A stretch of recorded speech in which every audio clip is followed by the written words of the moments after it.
Donc, bonjour tout le monde et bienvenue à cette nouvelle session sur les rapports financiers. Donc, Ségou nous annonce que la dernière fois, il est revenu peut-être assez rapidement. Aujourd'hui, on doit juste faire un petit résumé de tous les aspects financiers. OK, bienvenue à tout le monde pour cette session où on va juste faire un récapitulatif de tout ce qui est rapport financier dans un business plan. Donc, Ségou nous annonce qu'on va aller assez rapidement sur 2 ou 3 points qui sont importants pour vous lorsque vous faites un plan d'affaires. Donc, soyez très attentifs et à la fin, posez vos questions. On pourra y apporter des réponses. Donc, merci et bienvenue encore pour cette session récapitulative. OK, donc nous allons commencer par une définition de ce que c'est que les rapports financiers. Vous devez comprendre que les rapports financiers, c'est tout simplement une façon de donner aux investisseurs et aux actionnaires de l'entreprise un aperçu global de la situation financière de l'entreprise à travers les chiffres. Donc, et retenez que c'est fait dans des formats prédéfinis. Ça veut dire que quel que soit le pays, quelle que soit la zone du monde où votre rapport financier doit être lu, la personne va facilement comprendre, puisque ce sont des tableaux conventionnels. Que vous soyez au Sénégal, en Côte d'Ivoire, au Rwanda, en Tunisie, quel que soit le pays où vous êtes, la façon de faire les rapports financiers, c'est presque la même chose. Donc, ce qu'on va vous indiquer aujourd'hui va vous aider à avoir des formes conventionnelles de rapports financiers. OK, nous allons maintenant voir les différents points qui nous permettent d'avoir un rapport financier. Donc, premièrement, vous devez savoir que les rapports financiers sont imposés par la loi. Ça, c'est un point important pour chaque individu ou chaque organisation. Deuxièmement, les rapports financiers permettent de savoir à quel niveau vous vous trouvez de façon périodique. Donc, c'est une évaluation périodique de l'avancement de vos propres activités. Et ça, vous devez aussi le savoir. Donc, troisième chose, les rapports financiers permettent à l'organe de gestion, au management, de prendre des décisions efficaces parce qu'ils ont un élément qui leur permet de savoir exactement à quel niveau se trouve par rapport aux objectifs qu'ont se fixé l'entreprise et par rapport à la stratégie qui a été mise en place. Quatrièmement, sur un plan personnel, ça permet au chef d'entreprise d'être crédible et de savoir ses propres comptes afin de pouvoir se vendre auprès des autres partenaires comme les banquiers. Ça permet de savoir à quel niveau on se trouve. Donc, maintenant, nous allons voir quelques utilisations d'un rapport financier. Vous voyez par exemple que les différentes personnes à qui un rapport financier peut être utile s'appellent les parties prenantes. Donc, nous avons par exemple comme première partie prenante les partenaires, qui sont des personnes qui ont une collaboration permanente avec vous. Il est important qu'ils aient une bonne vue de votre entreprise. Et les différents états financiers que vous allez les soumettre leur permettent à chaque partenaire de pouvoir tirer son intérêt et voir comment est-ce que votre entreprise se comporte ou comment votre entreprise peut évoluer. Il y a aussi l'équipe de gestion, le management.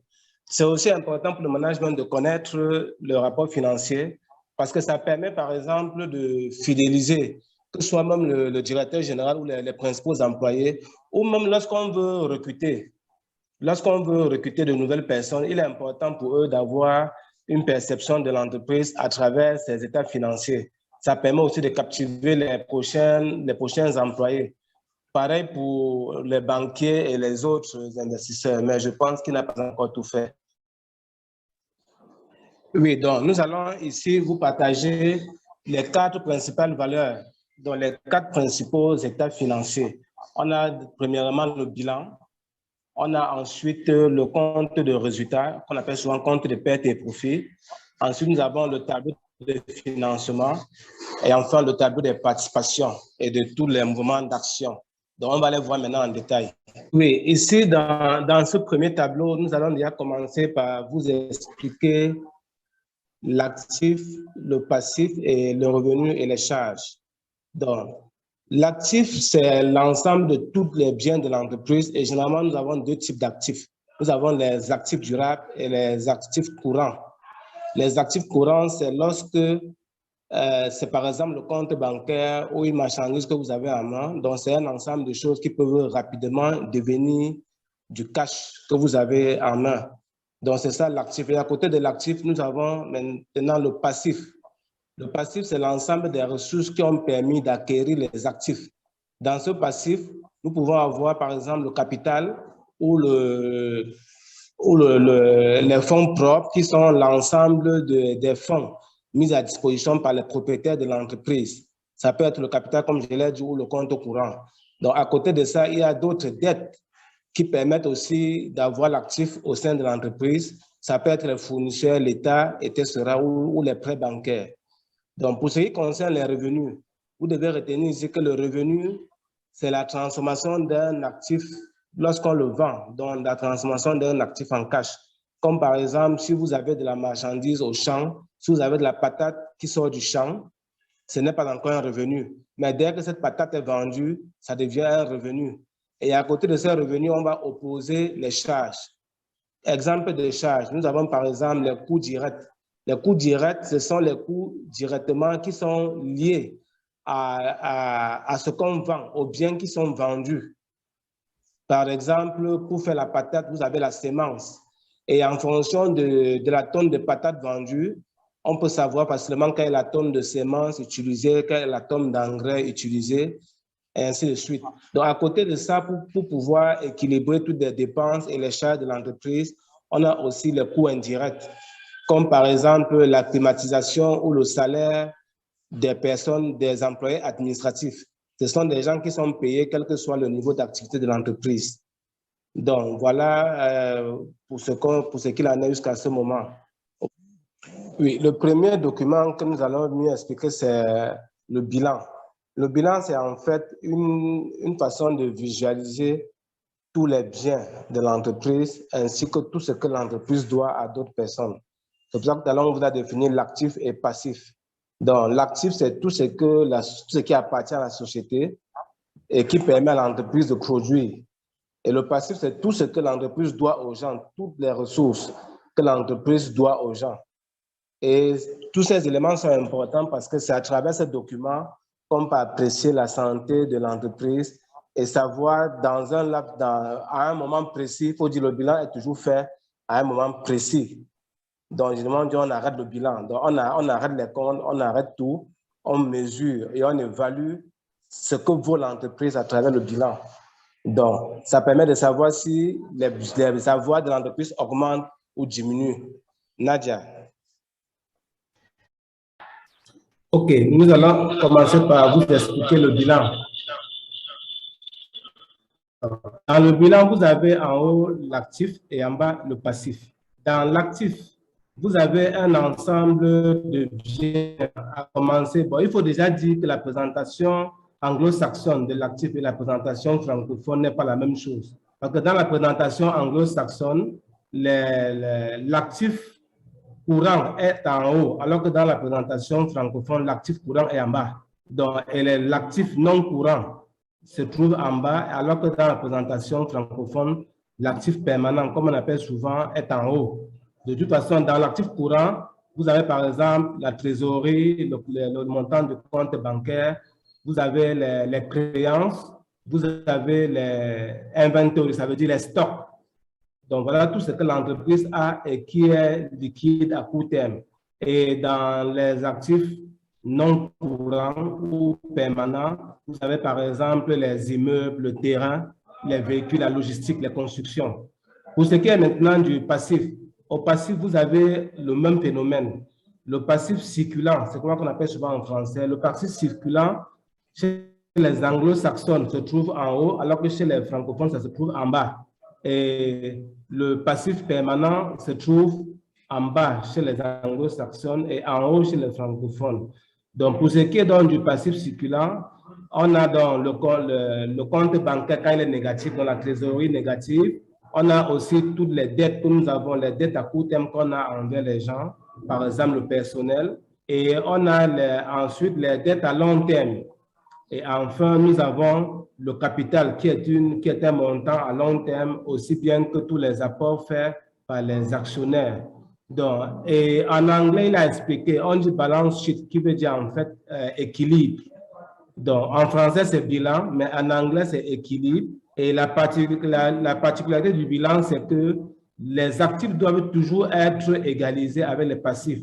Donc, ça veut dire que si l'actif n'est pas égal au passif, c'est que vous avez un problème dans vos comptes. Et vous avez remarqué que les bilans prévisionnels se font toujours sur plusieurs années. Ici, nous voyons que ça s'est découlé sur 4 ans. Merci. Oui, maintenant, nous sommes sur le compte de résultats.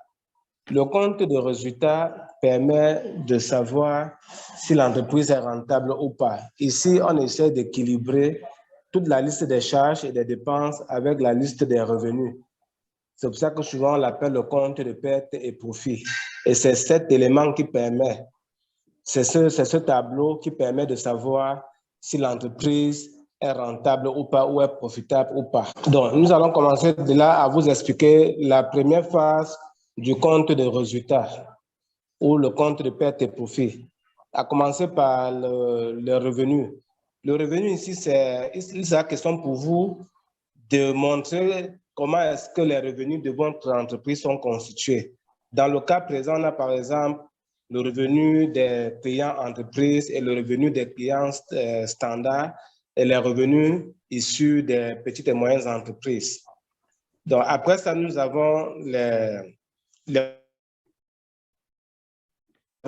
coûts directs et tout de suite après les coûts directs, nous avons la marge brute. Vous devez comprendre que les coûts directs, c'est toutes les charges qui ont permis d'avoir les biens qui sont vendus. C'est pour ça que la marge brute nous permet, lorsqu'on prend le premier solde que nous avons, à la suite, nous avons comme charge les salaires, les coûts administratifs, la maintenance, l'assurance, le transport. Et à l'issue de, lorsqu'on retire toutes ces charges de la marge brute, nous retrouvons maintenant le profit opérationnel. Ça, c'est en anglais. En français, je pense que c'est l'excédent brut d'exploitation. Lorsqu'on a extrait toutes les charges d'exploitation. Donc, à la suite de cela, en retirant les intérêts, c'est le coût de l'emprunt et de la dette que l'entreprise a dû certainement contracter. Et lorsqu'on retire aussi les taxes, donc, parce que vous savez, toute entreprise doit payer des impôts, lorsqu'on retire le montant de la taxe, on se retrouve donc à la fin avec ce qu'on appelle le bénéfice net.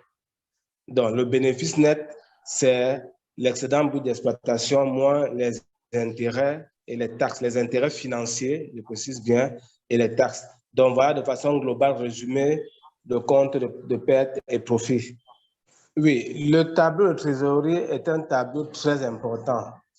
Parce que tout à l'heure, lorsqu'on vous a parlé des revenus et des ventes, vous devez savoir qu'il y a des situations où vous vendez, mais vous n'avez pas des encaissements. Et pour autant, c'est un revenu, mais ce n'est pas du cash. Avec le tableau de trésorerie, vous savez exactement qu'est-ce qui entre et qu'est-ce qui sort. Et en fonction de vos engagements, vous pouvez faire une planification de façon à savoir si d'ici 3 mois, vous aurez des problèmes à payer les salaires ou pas. Donc, voilà l'importance du tableau de trésorerie. Pouvoir identifier tout ce qui entre et tout ce qui sort et matérialiser ça dans un tableau qui s'appelle le tableau de trésorerie. Donc, on est très rapidement passé sur un tableau de trésorerie. Et puis là, maintenant, nous sommes sur une valeur, une citation de Alan Mills, qui dit « Le revenu est ma fierté, le profit est ma santé, mais le cash est mon roi. » Donc, il dit ici que le premier, la fierté est à propos de notre propre fierté, notre ego. Ça, c'est le revenu, le fait de savoir que notre activité génère des revenus, on fait des ventes. La deuxième chose, qui est le profit, c'est la raison d'être et c'est même pour ça que notre business fonctionne, c'est-à-dire la rentabilité, lorsqu'on fait des profits. Ça montre que l'activité est tout de même. C'est ce qui permet de rester ouvert, c'est ce qui permet à l'entreprise de ne pas fermer. Parce que tant qu'on n'a pas de cash, on ne peut faire aucun achat. Donc, le tableau de trésorerie est le tableau qui montre le plus l'activité de terrain, la réalité. Donc, tant qu'on a du cash, je pense que tout va très bien pour tout le monde. Oui, donc maintenant nous sommes sur quelques conseils qu'on peut vous donner concernant ce qui est aspect financier. Donc, chez nous, nous recommande, première chose, de commencer tout petit, mais de déjà commencer, première des choses. Il faut déjà commencer. Donc, deuxième chose, si possible, utiliser des outils en ligne de comptabilité comme Chunk, FreshBooks, Xerox, SAP Business, QuickBooks, Sage Business. Donc, faites tout pour avoir une comptabilité régulière. Donc, il demande aussi d'avoir un consultant en comptabilité ou en fiscalité, aussi bien que d'avoir un comptable. C'est important de toujours avoir un comptable, même si c'est une petite entreprise. Et il dit de aussi prendre l'habitude de payer ses taxes. Donc, en résumé, nous allons dire qu'il existe trois documents de valeur, trois tableaux de valeur. Mais il existe quatre tableaux de valeur, mais les trois plus importants comprennent le bilan, le compte de pertes et profits ou compte de résultats et le tableau de trésorerie. Donc, notez-le bien, ces trois documents très importants. Donc, vous devez aussi savoir que l'objectif d'avoir les chiffres de son entreprise, ça permet de faire le rapport sur l'activité et sur l'affaire à toutes ces différentes parties prenantes qu'on a citées tout à l'heure. Vous devez savoir que chacun de ces documents montre un aspect différent de l'entreprise. Donc, ça montre un aspect différent de l'entreprise. Et en quatrième position, vous devez savoir que chaque mouvement, même un simple mouvement dans votre entreprise peut impacter tous les tableaux de votre entreprise. Donc, merci. Et donc, nous allons répondre à quelques questions qui ont été posées, comme par exemple la question sur quand est-ce qu'un bilan doit être fait. Donc, déjà, il faut savoir que légalement, les bilans se font en fin d'année, chaque 31 décembre, en fonction des pays. Le 31 décembre de chaque année, on fait le bilan officiellement. Le bilan officiel est fait. Mais toujours est-il, comme on vous l'a expliqué, le bilan, c'est une image de l'entreprise à un moment donné. Donc, ça veut dire qu'à tout moment, vous pouvez tout arrêter et faire le bilan de l'entreprise, filmer l'entreprise et remettre cette image-là aux différentes parties prenantes. Donc, comme pour dire, il n'y a pas de date spécifique, ça va dépendre de tout un chacun, mais légalement, c'est le 31 décembre. Il y a eu la question sur le goodwill. Sur le goodwill, vous devez savoir, le goodwill, c'est un peu comme la valeur d'une entreprise. Parce que la question était, qu'en est-il des biens intangibles? Parce que la dernière fois, il avait parlé des biens intangibles et la personne se pose la question, qu'entend-on par bien intangible? Il a pris l'exemple du goodwill. Le goodwill ici, en fait, c'est la bonne image que l'entreprise renvoie. Les exemples que Tchébounon a pris sont les suivants. Là, par exemple, pris le cas de la Fondation Tony Lemelou, de TIF. Il dit, quel que soit l'endroit du monde où vous partez aujourd'hui, vous verrez que le TIF est reconnu, Tony est connu et ce programme est connu. Ce qui fait que cela donne de la valeur au programme.